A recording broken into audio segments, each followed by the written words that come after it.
దేవుని నామమునకు మహిమ కలుగును గాక. వాక్యాన్ని వీక్షిస్తున్నటువంటి మీ అందరికి కూడా ప్రభువైన యేసుక్రీస్తు నామములో నా హృదయపూర్వక వందనాలు చెల్లిస్తున్నాను. దేవుడు మిమ్మల్ని మీ కుటుంబాలని దీవించునుగాక. ప్రియమైన దేవుని ప్రజలారా, ఈ కార్యక్రమం మీకు ఆశీర్వాదకరంగా ఉన్నట్లయితే దయచేసి మీ స్నేహితులకి, మీ ఇరుగు పొరుగు వారికి పరిచయం చేయవలసినదిగా మనవి చేస్తూ ఉన్నాను.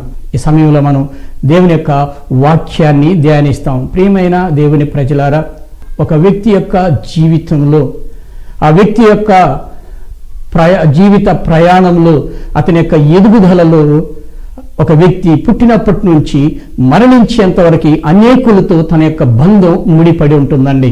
ఒక వ్యక్తి యొక్క జీవితంలో కీలకమైన లేదా అతి ప్రాముఖ్యమైనటువంటి బంధాలు తల్లి, తండ్రి. ఈరోజు అదే వ్యక్తి తర్వాత తల్లి, తండ్రి, తోబుట్టులతో మాత్రమే కాకుండా తన యొక్క బంధం బంధువులతోనూ స్నేహితులతో కూడా ముడిపడి ఉంటుందండి. ఈ రెండు బంధాలని గురించి ఈరోజు మనం ధ్యానించబోతున్నాం. పరిశుద్ధాత్మ దేవుడు అద్భుతమైనటువంటి సత్యాలని దేవుడు మనకు తెలియజేయబోతున్నాడు. ఈ బంధుత్వం అలాగే స్నేహం అనేటువంటి ఈ రెండు బంధాలు కూడా మానవుని జీవితంలో చాలా ప్రాముఖ్యమైనది. మనం సంతోషంగా, సమాధానంగా ఉండాలంటే ఈ బంధుత్వాలను కూడా బహుజాగ్రత్తగా మనం మెయింటైన్ చేసుకోవాల్సినటువంటి అవసరం ఉందండి. ఎందుకు అని మీరు అడగవచ్చు. ఎందుకంటే ఒక వ్యక్తి జీవితంలో బంధువుల్ని, స్నేహితుల్ని ఇచ్చేవాడు దేవుడు. ఈ విషయాన్ని మనం మర్చిపోకూడదు. మీరు అడగవచ్చు, నేను మీకు తెలియజేస్తున్నా. మొదటిగా బంధువుల గురించి మనం చూస్తాం. ఈ బంధువులు నిజంగానే 3 విషయాల్ని మనం ఆలోచించాలి. బంధువులు మనకి చాలా సమయాల్లో మంచిగా ఉంటారు, ప్రేమగా ఉంటారు. మన కష్టాల్లో ఆదుకునేవారు బంధువులండి. ఈ విషయాన్ని మనం మర్చిపోకూడదు. రెండవదిగా, కొన్ని సందర్భాల్లో బంధువులు చెడ్డవారిగా కూడా మారుతారు, లేదని చెప్పడం లేదు. అలాగే కొన్ని సందర్భాల్లో మనకి బంధువులు చెడ్డవారిగా, దురదృష్టం ఏంటంటే శత్రువులుగా కూడా మారేటువంటి అవకాశాలు ఉన్నాయి. కాబట్టి మనం మొదటిగా బంధువుల గురించి చూస్తామండి. ప్రియమైన దేవుని ప్రజలారా, బైబిల్లో ఒక వ్యక్తిని మనం చూస్తూ ఉన్నాం. అబ్రాహాము గురించి. అబ్రాహాము అలాగే లోతు, తన అబ్రహాము సోదరుడి కుమారుడైనటువంటి లోతు. ఈ బంధుత్వంలో ఒక విషయాన్ని మీకు తెలియజేస్తున్నాను. మీకు సమయం ఉంటే చదవండి. ఆదికాండం 14:1 నుండి 16 వచనాల్లో మనం చదివితే, లోతు జీవించినటువంటి ప్రదేశంలో ఒక పెద్ద యుద్ధం వచ్చిందండి. రాజులు యుద్ధం చేశారు ఆ ప్రాంతం. అన్నిటిని నేను డీటెయిల్గా చెప్పడం లేదు, ఎందుకంటే సమయం లేదు. మీకు సమయం ఉన్నప్పుడు చదువుకోండి. అక్కడ ఉండేటువంటి సారాంశాన్ని మాత్రం నేను తెలియజేస్తున్నాను. ఆదికాండం 14వ అధ్యాయంలో ఉండేటువంటి సారాంశాన్ని. ఏంటి అంటే, అక్కడ వచ్చినటువంటి యుద్ధంలో మరి లోతుని, తన భార్య, తన బిడ్డల్ని, సేవకుల్ని, తన ఆస్తిని అన్నిటిని కూడా వారు చెర తీసుకెళ్ళిపోయినారండి. ఆ విషయం అబ్రాహాముకు తెలిసినప్పుడు అబ్రాహాము వెళ్ళి ఆ రాజులతో యుద్ధం చేసి లోతుని, తన భార్య, బిడ్డల్ని, ఆస్తిని అన్నిటిని కూడా విడిపించి తీసుకువస్తూ ఉన్నాడు. అంటే ఏమి మనం ఇక్కడ నేర్చుకుంటామంటే, బంధువులు మన జీవితాల్లో ఎంతో కీలకమైన పాత్రలు పోషిస్తూ ఉంటారు. మనకు సహాయంగా ఉంటారు, ప్రేమ కలిగి ఉంటారు. అలాగే మనం కష్టాలు వచ్చినప్పుడు మనల్ని ఆదుకుంటాడు. ఇక్కడ కూడా లోతుకి కష్టం వచ్చినప్పుడు అబ్రాహాము ఆదుకుంటున్నాడు అనేటువంటి విషయాన్ని దేవుడు మనకు తెలియజేస్తున్నాడు. కాబట్టి బంధువులు కూడా దేవుడిచ్చే ఒక గొప్ప అనుబంధం, గొప్ప ఆశీర్వాదం. రెండవదిగా, కొన్నిసార్లు మంచి బంధువులు చెడుగా కూడా మారుతారండి. ఈ విషయాలను మనం గమనించాలి. మనం ఏది దాచిపెట్టకూడదు. మరి యాకోబు, లాబాను జీవితంలో మనం చూస్తాం. యాకోబు బంధుడైనటువంటి మామగారైనటువంటి లాబాను బాగా ప్రేమించాడు, 2 బిడ్డలను ఇచ్చినాడు. కొంతకాలం తర్వాత యాకోబుకి శత్రువు అయినాడు. మాత్రమే కాదు, యాకోబు కీడు చేయాలని చెప్పి కూడా వచ్చాడు. దేవుని నామానికి మహిమ కలుగును గాక. దేవుడు నిజంగానే ఆ విధంగా యాకోబుకి హాని కలగకుండా దేవుడు లాబానుతో మాట్లాడి విడిపించాడు. సో ఏంటి మనము ఇక్కడ చూస్తుందంటే, కొన్నిసార్లు బంధువులు శత్రువులుగా మారే అవకాశాలు కూడా ఉంటుంది. కొన్నిసార్లు బంధువులు చెడ్డవారికి కూడా ఉంటారండి, లేదని చెప్పట్లేదు. ఎందుకంటే మనం యోసేపు యొక్క సహోదరులను చూస్తాం. యోసేపు సహోదరులు యోసేపుని ద్వేషించినారు. అసూయపడినారు, పగబట్టినారు, చివరికి చంపడానికి కూడా ప్రయత్నించినారు. ఈ విషయాల్ని మనం బైబిల్లో చూస్తూ ఉన్నాం. మరి పౌలు అలాగే యేసు ప్రభు వారిని కూడా మనం చూస్తాం. పౌలు గారు కూడా తన సువార్త సేవలు తన బంధువుల ఎడల ఎంతో ప్రేమ కలిగి ఉన్నాడు. ఇశ్రాయేలు ప్రజలంటే ఆయన చాలా ప్రేమ. రోమా 8, 9, 10 అధ్యాయాలు రోమా 9, 10, 11 అధ్యాయాలు చదవండి. పౌలు గారు చెప్తాడు, నా హృదయాభిలాష నా వారు రక్షణ పొందాలని ఆశపడినాడండి. ఎంతో ప్రయత్నించినాడు సువార్త ప్రకటించడానికి. మరి కొంతమంది అంగీకరించినారు, కానీ చాలా మంది యూదులు, మరి తన రక్త సంబంధులైన ఈ ఇశ్రాయేలు పౌలు గారిని ద్వేషించడం, పౌలు గారికి శత్రువులుగా మారడం, పౌలు గారిని చంపడానికి కూడా ప్రయత్నించినారు. అయితే అదే బంధువులు మరి పౌలు గారి పత్రికల్లో చూస్తే అదే బంధువులు, అదే రక్త సంబంధులు పౌలు గారి సువార్త సేవలో ఎన్నోసార్లు సహాయం చేసిన వారుగా ఉన్నారు.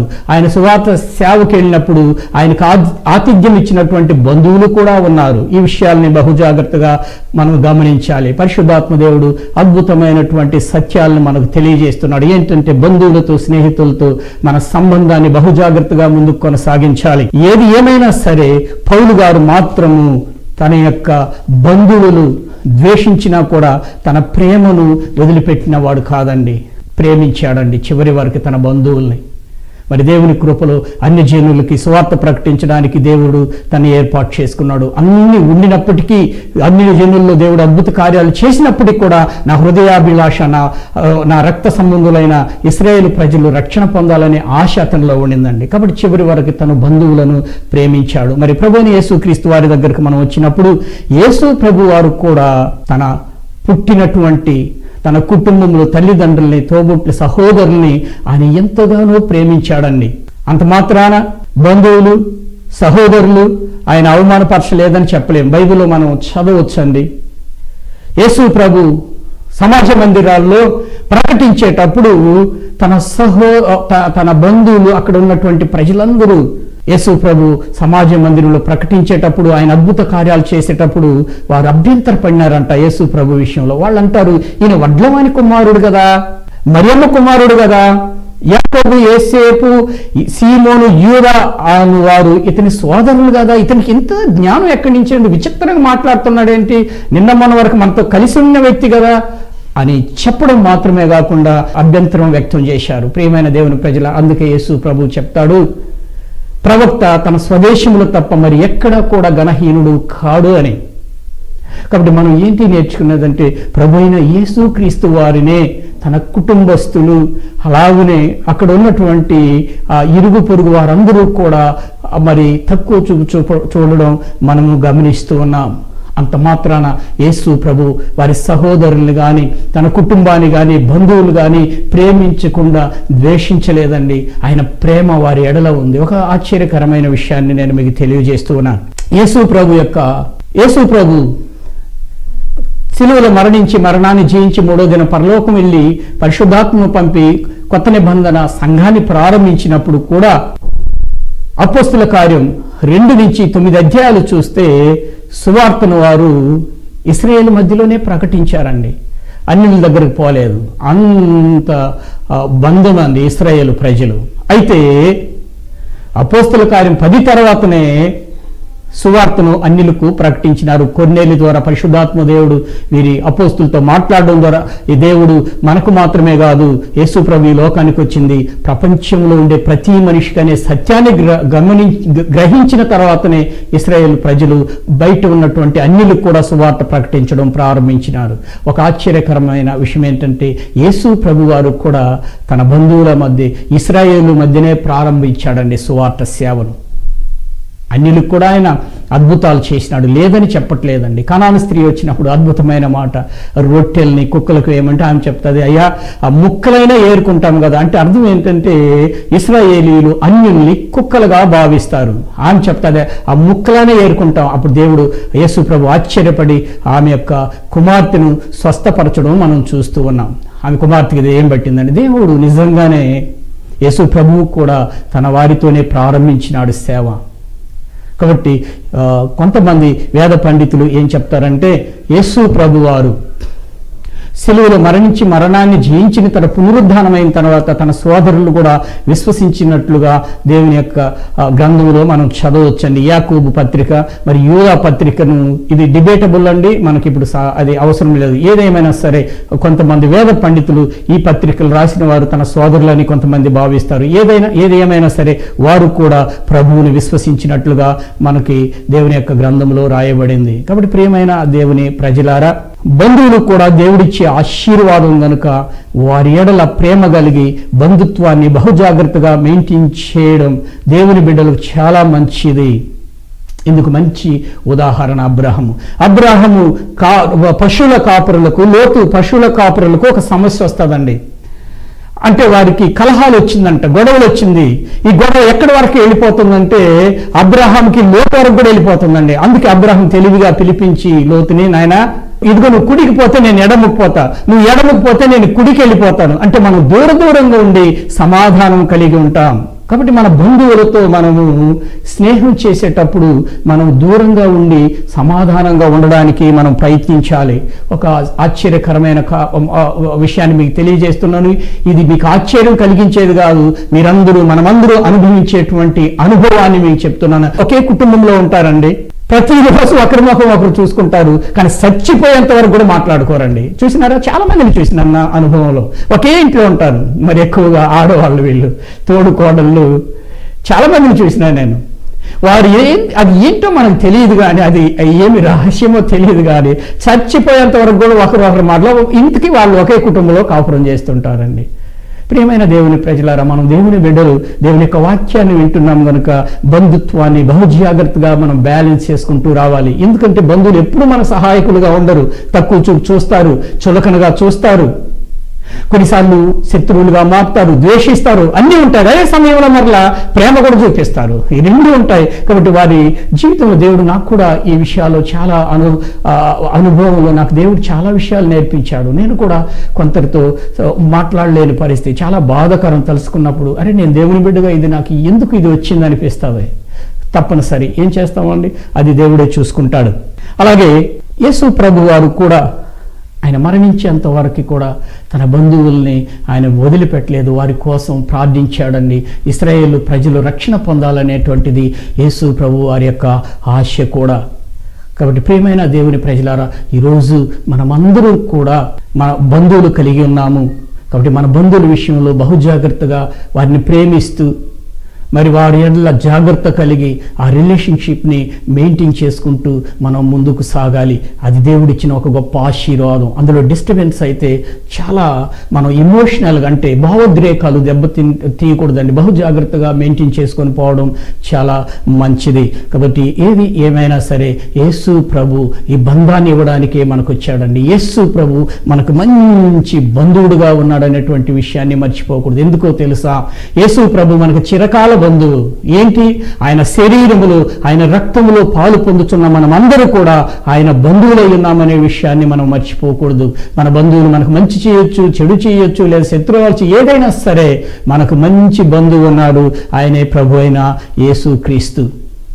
రెండవదిగా స్నేహితులు కూడా దేవుడిచ్చి ఒక గొప్ప ఆశీర్వాదం. ఈ స్నేహంలో ఏంటి అంటే, స్నేహంలో ఒక వ్యక్తి ఎమోషన్స్, ఆయన యొక్క భావోద్రేకాల్లో ఉన్నటువంటి ఫీలింగ్స్, భావనలను, అది మంచి అయినా ఉండొచ్చు, చెడ్డైనా ఉండొచ్చు, what ever it may be, వాళ్ళు వచ్చి ఎవరితో వెళ్ళి షేర్ చేస్తారు. తల్లి, తండ్రి, తోబుట్లకి ఎవరికి చెప్పలేని కొన్ని రహస్యాల్ని ఎవరికి చెప్పుకుంటారంటే స్నేహితులకి చెప్పుకుంటారు. ఎందుకంటే వారి మంచి అయినా చెడ్డైనా, ఈవెన్ ఒక వ్యక్తి హత్య చేస్తే కూడా దాచుకోలేడు. ఎక్కడ చెప్తాడు అంటే స్నేహితుల దగ్గరే చెప్తాడు. ఎందుకంటే అది చెప్తేనే భారం తొలగిపోతుంది. అందుకే కౌన్సిలింగ్ క్లాసులు కొంతమంది మేము చదివేటప్పుడు బైబిల్ కాలేజీలో నేర్పించినప్పుడు కౌన్సిలర్లు ఏం చేస్తారంట, కౌన్సిలింగ్ చేసే వాళ్ళు వచ్చినప్పుడు వాళ్ళు భారాన్ని మొత్తం చెప్పేంత వరకు కౌన్సిలర్ వింటానే ఉండాలి, ఆపకూడదు.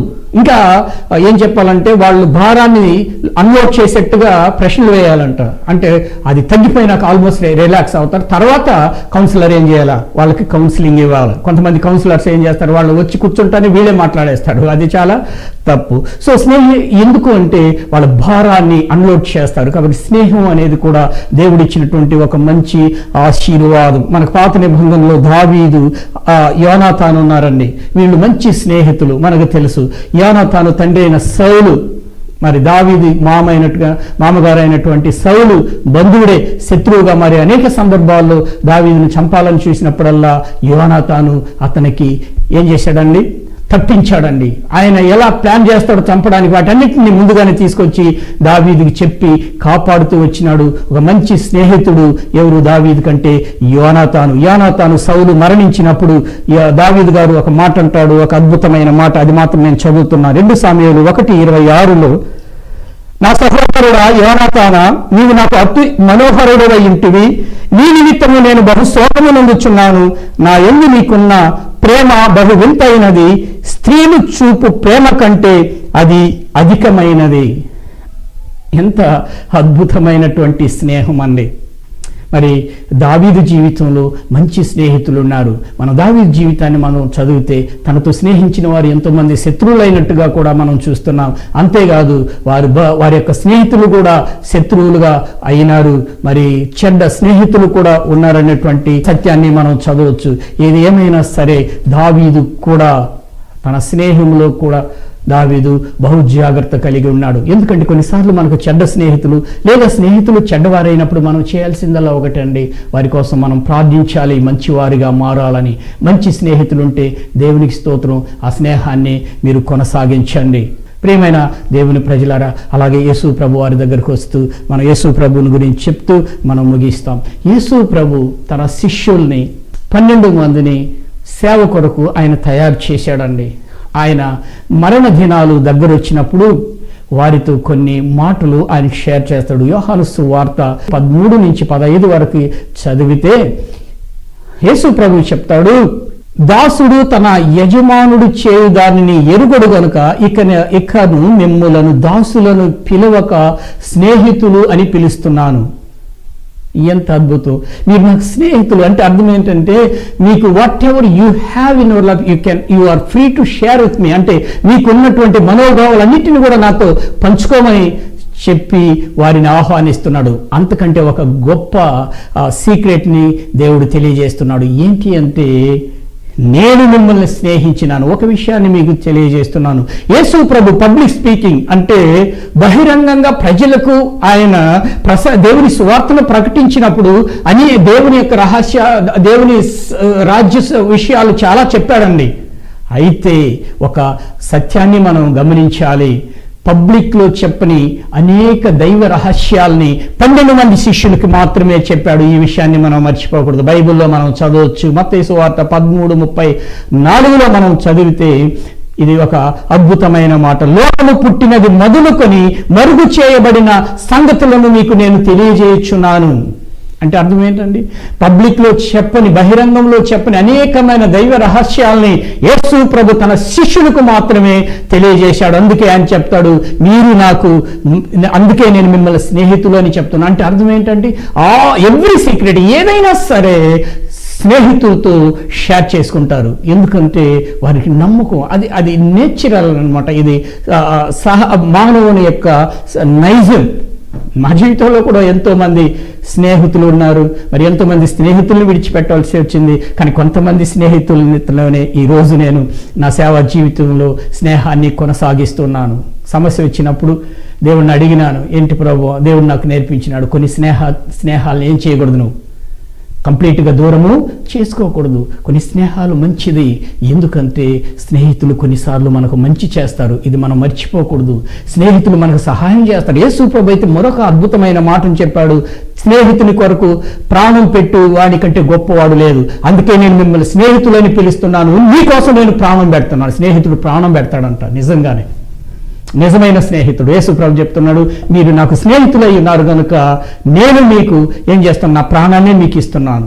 అంటే దైవ రహస్యాలన్నిటినీ కూడా నేను మీకు తెలియజేస్తున్నానని చెప్పినాడు. ఎంత అద్భుతమైన స్నేహం ప్రభు అయిన యేసు క్రీస్తు వారి స్నేహం. అందుకని యేసు ప్రభు స్నేహితులు చెడవారు లేదని చెప్పలేదు. యేసు ప్రభుకు దోహం చేయని స్నేహితుడు లేదని మనం చెప్పలేము. మనకు తెలుసు యూదా ఇస్కరియోతు ఎంత స్నేహించాడు అంటే యేసు ప్రభుకు తెలియదా అండి? యూదా ఇస్కరియోతు గురించి తెలియదా? తెలుసు. బట్ స్టిల్ ఈ లవ్డ్ హిమ్. అప్పటికీ ఆయన ప్రేమించాడండి. అయితే ఆ స్నేహానికి యూదా ఇస్కరియోతు ద్రోహం చేసి ఆ ఫలితాన్ని అనుభవించాడు. ప్రియమైన దేవుని ప్రజలారా, మన జీవితంలో దేవుడు స్నేహితులు కూడా ఒక గొప్ప వరం. ఎందుకు చెప్తున్నానంటే, బంధుత్వంలో స్నేహంలో ఒక ఆనందాన్ని మనం అనుభవించవచ్చు, దాన్ని తెలుసుకోవాలి. అందుకని స్నేహితులందరూ మంచివాళ్ళని చెప్పలేం, బంధువులు స్నేహితులందరూ మంచివాళ్ళని చెప్పలేం, బంధువులు స్నేహితులందరూ మనకి శత్రువులుగా మారరు అని చెప్పలేం. ఎందుకంటే మన బైబిల్లో మనం చూస్తే యేసు ప్రభు వారికి కూడా అలాంటి శత్రుత్వం ఏర్పడింది. ఏది ఏమైనా సరే యేసు ప్రభు మనకి మంచి స్నేహితుడై ఉన్నాడు. యేసు ప్రభు మనకి చిరకాల బంధువుడై ఉన్నాడండి. ఇంత గొప్ప ఆశీర్వాదాల్ని దేవుడు మనకి ఇస్తున్నాడు. కాబట్టి బంధుత్వంలో స్నేహము ఉండేటువంటి ఈ బంధాలని బహు జాగ్రత్తగా మనం మెయింటైన్ చేసుకుంటూ ముందుకెళ్ళాలి.